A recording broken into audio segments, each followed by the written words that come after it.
In this video, we're going to have a look at the graphing of a tangent function that has undergone both vertical and horizontal dilations, as well as vertical and horizontal translations. So considering the previous video, we could have had, say, f of x equals sine a sine n times t plus epsilon plus b. And I'll put the brackets in here just to make it less ambiguous. And what we found was that the A was, of course, the amplitude dilation. The N was for the period dilation. And the epsilon was for our horizontal translation. And the B over here was for our vertical translation.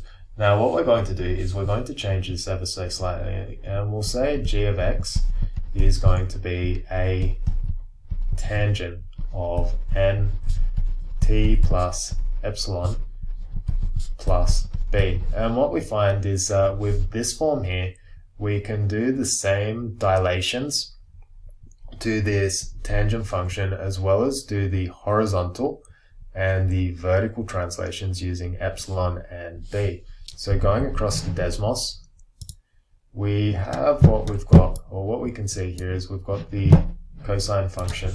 And if I plot the sine of t and the cosine of x, which would be x,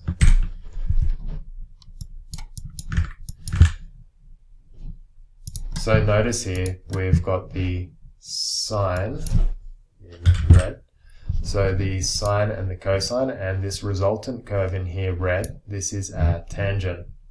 So getting rid of this sine and cosine, we're not dealing with that in this video. What we're going to look at is the dilation. So consider the amplitude dilation. If we have a value of a, we can, if we increase it above 1, we make our curve steeper so it grows at a faster rate. If I decrease it below 1, we sort of compress it. And if we go below 1, we mirror it. So it gets mirrored about the x-axis. So that's our amplitude dilation with our tangent function. Now with our, setting this back to 1, with our period dilation, notice that if we have a factor of n over here, if we increase it above 1, we're going to start compressing. We're going to start compressing our tangent function. And if we decrease it below 1, we're going to start stretching it out. So we increase the period. So again, above 1, we decrease the period.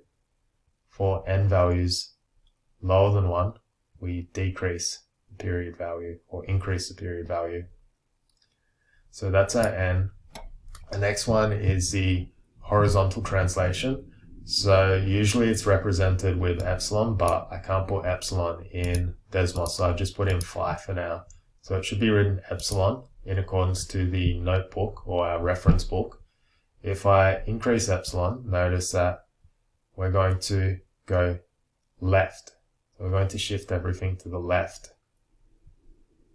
If I decrease epsilon, we're going to start shifting over to the right. So negative values are going to go to the right, positive values go to the left, much like we saw with our other functions.